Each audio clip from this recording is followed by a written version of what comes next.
ठीक आहे, आता 20 वर्षांनी एकत्र आलोय. प्रत्येक ठिकाणी राजकारण आणलंच पाहिजे असा भाग नाही.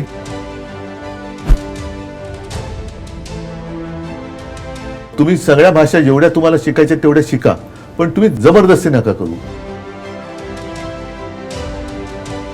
की आज भाजपला पंतप्रधान आहे, भाजपला गृहमंत्री आहे, भाजपला संरक्षण मंत्री आहे, पण देशाला पंतप्रधान नाहीये, देशाला गृहमंत्री नाहीये, देशाला संरक्षण मंत्री नाहीये. हे मी त्यांना आमचे कधी काळीचे राजकीय मित्र म्हणून सांगतोय. त्यांनी हे माझं मत, हा टोमणा नाही, हा सल्ला आहे. गेल्या 2 महिन्यांमध्ये महाराष्ट्राच्या राजकारणात फक्त 2 मुद्द्यांवरती चर्चा होतीये. त्यातला पहिला मुद्दा म्हणजे अर्थातच मराठी आणि अमराठी याच्यातला वाद किंवा मराठी आणि हिंदी भाषिकांमध्ये होणारा वाद, आणि दुसरं म्हणजे या वादामुळे एकत्र आलेले ठाकरे बंधू. राज ठाकरे आणि उद्धव ठाकरे एकत्र आले, मराठीसाठी त्यांनी लढा दिला किंवा मराठी साठीचा जो GR काढण्यात आलेला होता की हिंदी सक्ती महाराष्ट्रात करण्यात येणार होती, हा मराठीवरती अन्याय आहे, मराठीचं महत्त्व तुम्ही कमी करताय असं म्हणत ठाकरे बंधूंनी लढा दिला. आणि त्यानंतर आमचा हा लढा यशस्वी ठरला म्हणून आम्ही एक मेळावा घेतोय असं सांगत त्यांनी विजयी मेळावा घेतला. मुंबईमध्ये भव्य दिव्य असा हा मेळावा झाला. तब्बल 20 वर्षांनी ठाकरे बंधू एकत्र आले आणि त्यानंतर हा मराठीचा नसून हा जो आहे तो महापालिका निवडणुकांचा आहे असं सत्ताधाऱ्यांकडनं म्हणायला सुरुवात झाली. आणि त्यानंतर ठाकरे बंधूंनी मात्र निवडणुकांबद्दल आम्ही एकत्र येणार की नाही हा मुद्दा मांडलाच नाही. आता हे सगळं तुम्हाला आज सांगण्याचं कारण काय, तर उद्धव ठाकरे यांची सामनामध्ये आलेली मुलाखत. खासदार संजय राऊत यांनी शिवसेना प्रमुख उद्धव बाळासाहेब ठाकरे यांची मुलाखत घेतली आणि यामध्ये त्यांनी यावेळेला फक्त निवडणुकांचा मुद्दा मांडला नाही, तर अनेक अशा प्रश्नांची उत्तरं दिली ज्याची उत्तरं लोकांना हवी होती असं आपण एका अर्थी म्हणू शकतो. कारण ही मुलाखत त्यांच्या इतर मुलाखतींपेक्षा किंवा त्यांच्या इतर भाषणांपेक्षा काही प्रमाणात वेगळी होती. कारण या मुलाखतीमध्ये कुठेही गद्दार, एकनाथ शिंदे किंवा त्यांच्यावरची टीका असं काहीही त्यांनी केलेलं नाहीये. तर म्हणजे अर्थात खोके वगैरे असं म्हणत त्यांनी सुरुवात केली, पण नंतर त्यांनी विविध मुद्द्यांना हात घातला आणि जो महत्त्वाचा प्रश्न होता की राज आणि उद्धव एकत्र येणार का, हे दोन्ही ठाकरे बंधू निवडणुकांसाठी सुद्धा एकत्र येणार का, याच्यासाठी सुद्धा त्यांनी काही भाष्य जे आहे याच्यावरती ते त्यांनी केलेलं आहे. ते नेमकं काय म्हटलेले आहे, साधारण 1.5 तासाची ही मुलाखत आहे, त्याच्यामुळे त्याच्यातले महत्त्वाचे मुद्दे कुठले आहेत, त्यांनी कुठली दिशा दाखवलेली आहे शिवसेनेला म्हणजे त्यांच्या पक्षाला, त्याचबरोबर निवडणुकांमध्ये त्यांचं काय प्लॅनिंग आहे, हे सगळं त्यांनी या मुलाखतीतनं सांगण्याचा प्रयत्न केलेला आहे. आणि यामध्ये खास करून त्यांनी भाजपवरती जरी टीका केलेली असली तरीही कुठेतरी मुख्यमंत्री देवेंद्र फडणवीस यांच्यासाठी मात्र त्यांचा एक सॉफ्ट कॉर्नर किंवा त्यांना एक सल्ला जो आहे तो सुद्धा त्यांनी याच्यामध्ये दिलेला आहे. त्याच्यामुळे या मुलाखतीमध्ये ते नेमकं काय काय म्हटलेले आहेत, त्यांनी कुठले मुद्दे मांडलेले आहेत, ते सगळं आपण या व्हिडिओतनं समजून घेणार आहोत. नमस्कार, मी देवयानी आणि तुम्ही बघताय मुंबई तक.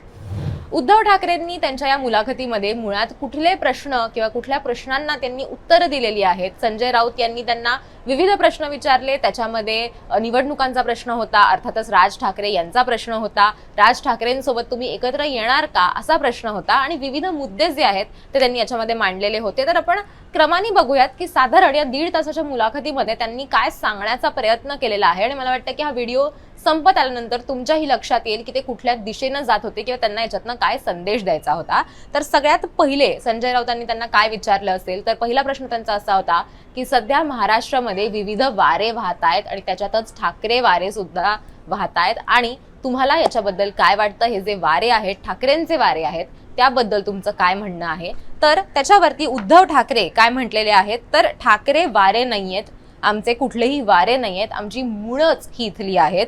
माझे आजोबा असतील, शिवसेना प्रमुख, मी, आदित्य आणि आता राज सुद्धा सोबत आलेला आहे. त्याच्यामुळे शिवसेना म्हणजे संघर्ष आहे, शिवसेना ही इथलीच आहे, मराठी माणसांची आहे आणि हा एक संघर्ष आहे, शिवसेना कायम संघर्ष करत असते असं ते म्हटलेले आहे. त्याच्यामुळे कुठलेही वारे नाहीयेत असं त्यांचं याच्यामध्ये म्हणणं आहे. म्हणजे हे जे काही आहे ते आता पुढची वाटचाल जी आहे त्याच्यासाठीच आहे असं एका अर्थी त्यांनी याच्यातनं सांगण्याचा प्रयत्न केलेला होता. त्यात राज सोबत आला म्हणजे ह्या ज्या वेळेला त्यांनी टीजर काढला त्यावेळेला राज सोबत आला हे वाक्य जे आहे ते सगळ्या माध्यमांनी उचलून धरलेलं होतं, पण राज सोबत कुठल्या अर्थी आलाय हे त्यांनी याच्यामध्ये स्पष्ट केलेलं नाहीये. पुढे नंतर अर्थात त्यांना आणखीन प्रश्न विचारल्यानंतर आणखीन त्यांनी उलगडून सांगितलेलं आहे, पण अजूनही त्यांनी राजकीय दृष्ट्या हे दोघं एकत्र येणार आहेत की नाही हे काही मुलाखतीच्या सुरुवातीलाच सांगून टाकलंय बाबा असं झालेलं नाहीये. त्याच्यानंतर अनेक प्रश्न त्यांना विचारण्यात आले. त्याच्यानंतर दुसरा जो मुद्दा त्यांनी याच्यामध्ये मांडला तो असा होता की ठाकरे प्रामाणिक आहेत हे जनतेला माहिती आहे. ठाकरे ब्रँड जे आपण अनेक दिवसांपासून ऐकतोय त्याच्यामध्ये सुद्धा ते असं म्हणलेत की ठाकरे ब्रँड नाहीये, तर ठाकरे महाराष्ट्राची, मराठी माणसाची ओळख आहे, हिंदू अस्मितेची ओळख आहे, असं सुद्धा त्यांनी याच्यामध्ये स्पष्ट केलेलं होतं. म्हणजे ठाकरे ब्रँड आणि पवार ब्रँड किंवा यांना संपवण्याचा प्रयत्न सुरू आहे का, किंवा ठाकरेंचा जो ब्रँड आहे तो आता एकत्र आलेला आहे का, ठाकरे ब्रँड टिकवण्यासाठी राज आणि उद्धव ठाकरे एकत्र आले होते का, असे असंख्य प्रश्न विचारले जात होते. आणि त्याच्यावरती त्यांनी असं उत्तर दिलेलं आहे की ठाकरे हा ब्रँड नसून, ब्रँड म्हणण्यापेक्षा ठाकरे ही महाराष्ट्राची ओळख आहे, असं त्यांनी याच्यामध्ये सांगितलं. आता तिसरा महत्वाचा मुद्दा याच्यामध्ये त्यांना विचारण्यात आला तो म्हणजे की विधानसभा आणि लोकसभा निवडणुकीमध्ये जे झालं त्याच्याबद्दलचं तुमचं मत काय आहे, तुम्हाला त्याबद्दल काय वाटतं. तर त्याला सुद्धा त्यांनी एक उत्तर दिलेलं होतं की काही प्रमाणात आमच्या चुका ज्या आहेत त्या झालेल्या आहेत, प्रत्येक गोष्टीत हात वर करून चालणार नाही, असं त्याच्यामध्ये म्हणाले. चुका स्वीकारायला हव्या. लोकसभेत आपण महाविकास आघाडी म्हणून एकत्र होतो, विधानसभेला तितका एकत्रितपणा जो होता तो आपला दिसून आला नाही, अशा काहीशा शब्दांमध्ये त्यांनी उत्तर दिलं.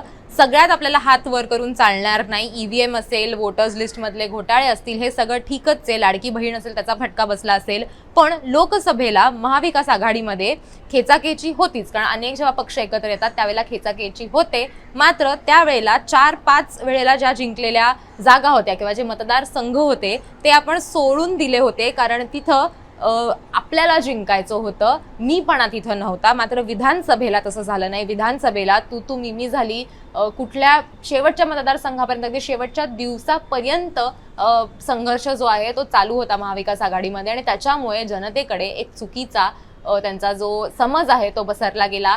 जनतेचा जो विश्वास आहे तो कुठेतरी डगमगला, कारण जर आत्ताच भांडणं होत असतील तर मग नंतर हे काय करतील, असं कुठेतरी जनतेला वाटायला लागलं, असं उद्धव ठाकरे या मुलाखतीमध्ये म्हटले. आणि त्यानंतर ते म्हटले की आधी महाविकास आघाडीमध्ये आपलेपणा होता, नंतर विधानसभेमध्ये तो आपलेपणा कमी झाला, ओव्हर कॉन्फिडन्स जो आहे तो सुद्धा झालाच होता. त्याच्यामुळे सगळ्या गोष्टींमध्ये आपल्याला हात वर करून चालणार नाही, पण जर असंच राहिलं तर मग पुढे तरी एकत्र राहण्यात काय त्याला अर्थ आहे, असं सुद्धा त्याच्यामध्ये म्हटलेले आहे. त्याच्यामुळे हे एक महत्त्वाचं स्टेटमेंट होतं की हे सगळं झाल्यानंतर मग आता याच्या पुढे जर असं विधानसभेला झालेलं होतं तर मग आता याच्या पुढे तरी आपण एकत्र कशाला राहायचं, जरी तू मेमे होणार असेल तर मग या सगळ्याला अर्थ काय आहे, असं कुठेतरी ते एका अर्थाने या मुलाखतीमध्ये म्हटलेले होते. त्याच्यामुळे हा एक काय म्हणू आपण, एक चूक जी होती ती कुठेतरी त्यांची स्वतःची चूक जी आहे ती त्यांनी याच्यामध्ये मान्य केलेली होती. कारण त्यांचं म्हणणं होतं की मी लोकसभेला खूप आधीपासून प्रचार करायला सुरुवात केलेली होती, पण विधानसभेला शेवटच्या क्षणापर्यंत मला मतदारसंघ कुठले मिळणार आहेत हेच माहिती नव्हतं. तर त्याच्यानंतर मी उमेदवार ठरवणार आणि मग मी प्रचार करणार, तर या सगळ्यामध्ये प्रचंड वेळ गेला, असं सुद्धा त्याच्यामध्ये म्हणाले.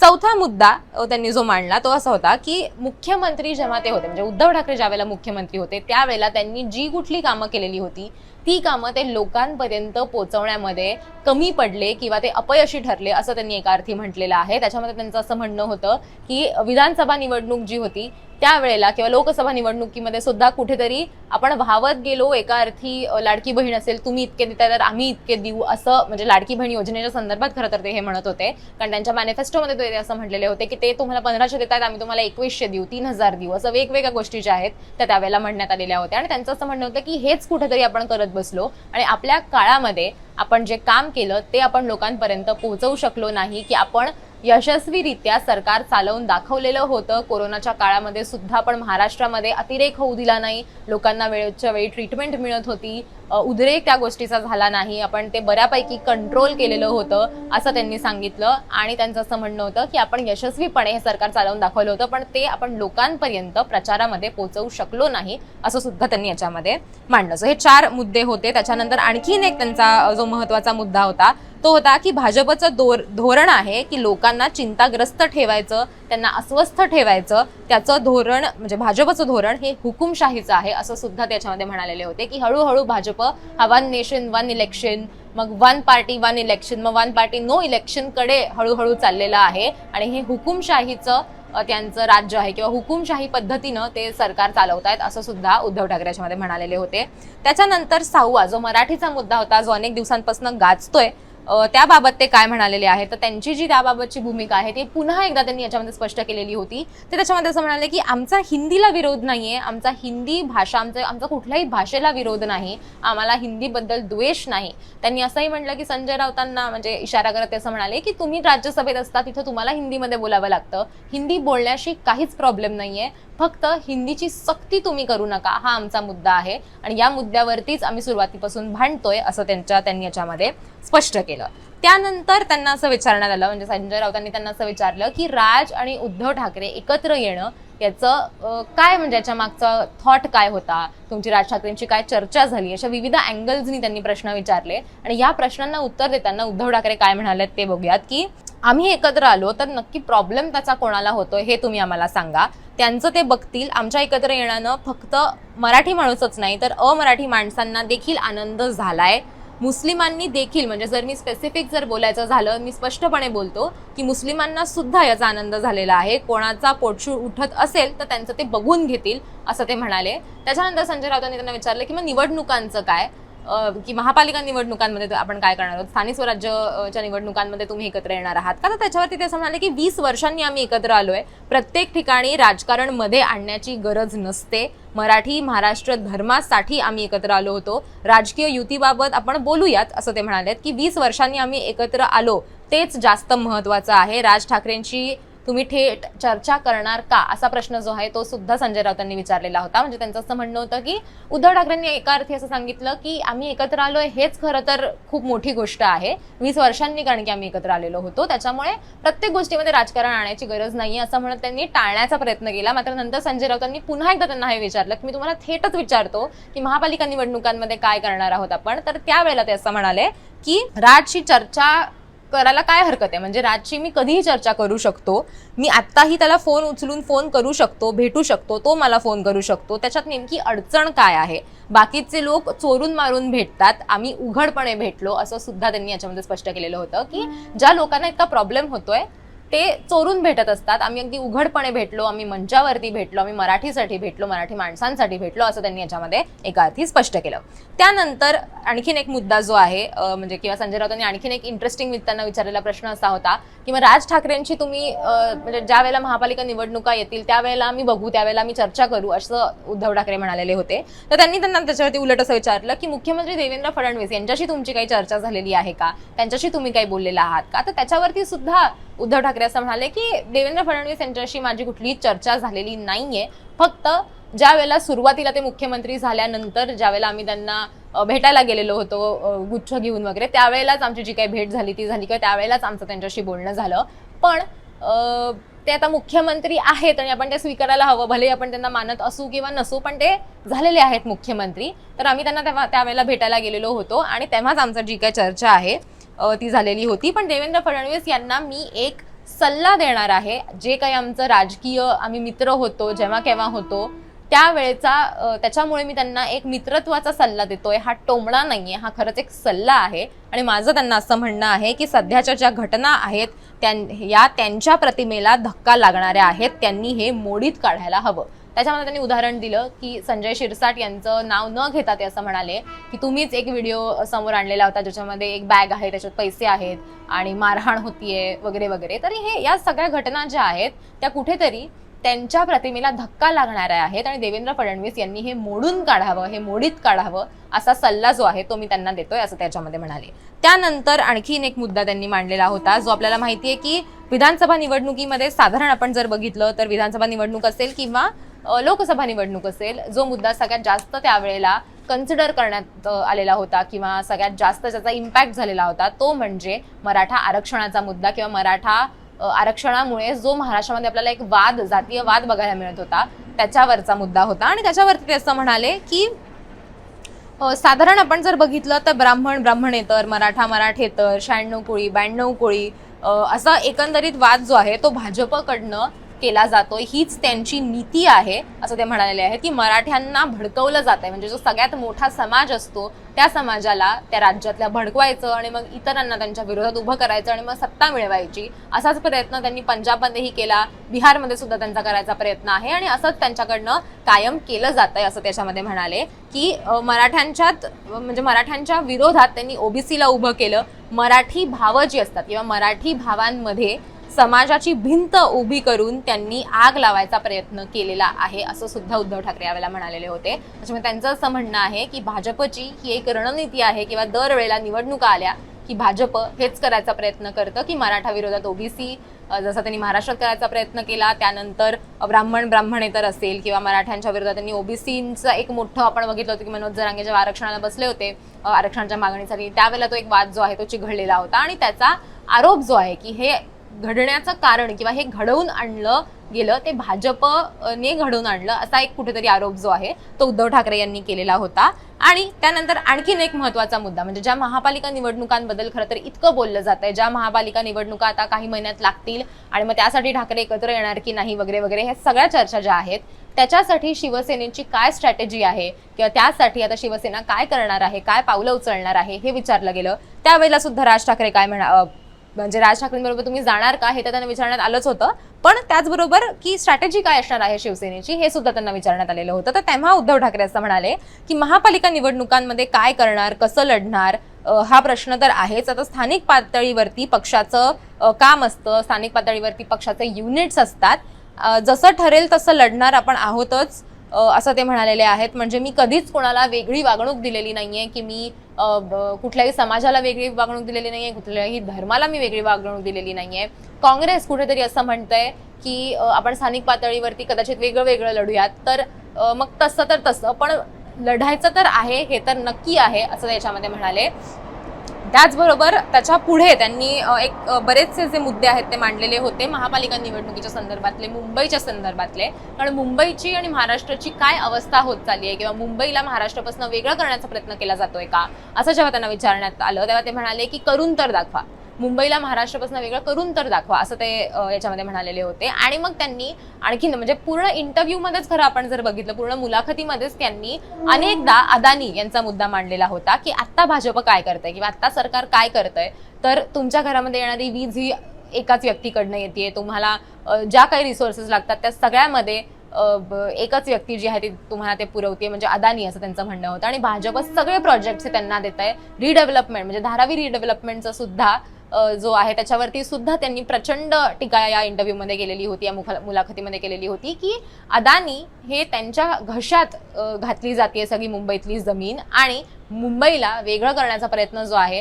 तो भाजपचा प्रयत्न आहे. खूप मोठा जमीन फ्रॉड म्हणजे लँड स्कॅम जो आहे तो होतोय असं सुद्धा ते इंटरव्ह्यूमध्ये म्हणालेले आहेत. त्याच्यामुळे कुठेतरी महापालिका निवडणुकांची दिशा त्यांनी ठरवलेली आहे का एका अर्थाने, कारण काही दिवसांपूर्वीच म्हणजे अगदी विधानसभेमध्ये आदित्य ठाकरे यांनी ज्यावेळेला भाषण केलं त्यावेळेला आदित्य ठाकरेंनी सुद्धा हा मुद्दा जो आहे तो मांडलेला होता. अनेकदा पत्रकार परिषद घेऊन सुद्धा ते धारावीचा मुद्दा जो आहे तो मांडत असतात आणि अदानी यांच्याकडे हे प्रोजेक्ट जाणं कसं चुकीचं आहे किंवा कसा याच्यामध्ये स्कॅम होतोय, कसं मराठी माणसाला मुंबईतनं बाहेर काढलं जातंय, तो मुंबईतनं लांब फेकला जातोय, हे मुद्दे जे आहेत ते आदित्य ठाकरे यांनी हायलाईट केलेले होते. आणि आज उद्धव ठाकरे सुद्धा मुलाखतीमध्ये हेच मुद्दे हायलाईट करताना आपल्याला दिसले. त्याच्यामुळे कुठेतरी महापालिकेची त्यांची जी दिशा आहे किंवा महापालिकेसाठी कुठल्या मुद्द्यावरती ते ही निवडणूक जी आहे ती लढणार आहेत, कुठले मुद्दे ते उचलून धरणार आहेत असं जर आपण कन्सिडर केलं तर याच्यामध्ये हा मुद्दा अतिशय महत्त्वाचा ठरतो की कुठेतरी धारावीचा प्रकल्प असेल किंवा अदानी यांच्यावरती टीका करत मुंबईचं काय किंवा मुंबईचे मुद्दे, मुंबईमधले विविध प्रोजेक्ट्स याच्यावरती त्यांनी टीका करत ही निवडणूक लढावी असं त्यांनी ठरवलेलं आहे का असा प्रश्न इथे कुठेतरी उपस्थित होतो आणि हीच त्यांची स्ट्रॅटेजी आहे का असं सुद्धा याच्यातनं आपण विचार जो आहे तो करू शकतो.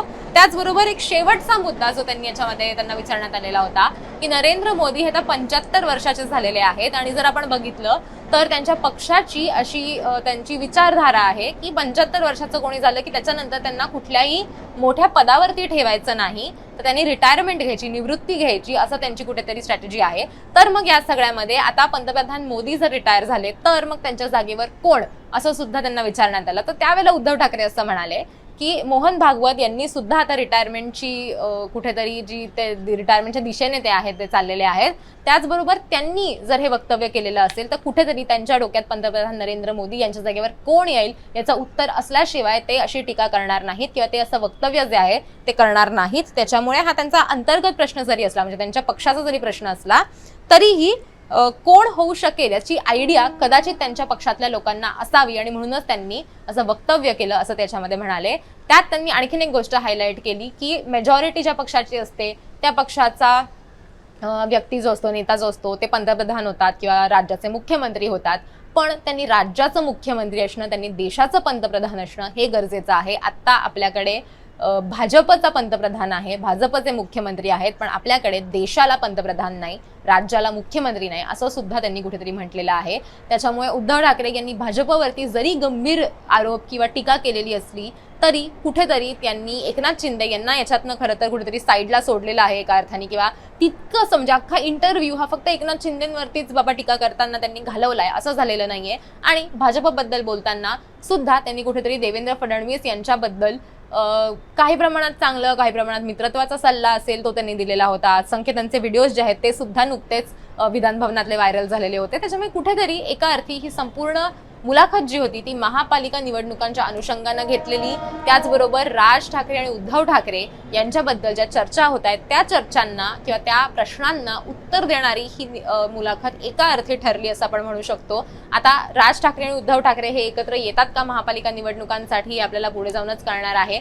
पण त्यांचं सध्याचं हे मौन किंवा त्यांनी कुठलाही स्पष्टपणे संकेत न देणं याच्यातनं वेगवेगळे स्पेक्युलेशन्स जे आहेत ते केले जातात. त्याच्यामुळे आता अगदी पुढच्या येणाऱ्या काही महिन्यांमध्ये निवडणुका लागतील, त्यानंतरच याच्यातनं काय आपल्याला ते दोघे एकत्र येतात की नाही हे आपल्याला त्यानंतरच कळणार आहे. पण तोपर्यंत आजच्या या व्हिडिओतनं आम्हाला हेच सांगायचा प्रयत्न होता की उद्धव ठाकरेंची जी मुलाखत होती ती एक वेगळी दिशा दाखवणारी किंवा एक वेगळ्या प्रकारची त्यांची मुलाखत कुठेतरी काही प्रमाणात आपल्याला बघायला मिळाली. तुम्हाला या सगळ्याबद्दल काय वाटतं ते आम्हाला कमेंट करून नक्की सांगा. तुम्ही जरी मुलाखत बघितली असेल तर त्यातला तुम्हाला कुठला मुद्दा महत्त्वाचा वाटला ते सुद्धा तुम्ही आम्हाला कळवू शकता. हा व्हिडिओ तुम्हाला आवडला असेल तर लाईक करायला विसरू नका आणि मुंबई तकला सबस्क्राईब केलं नसेल तर मुंबई तकला सबस्क्राईब करायलाही विसरू नका.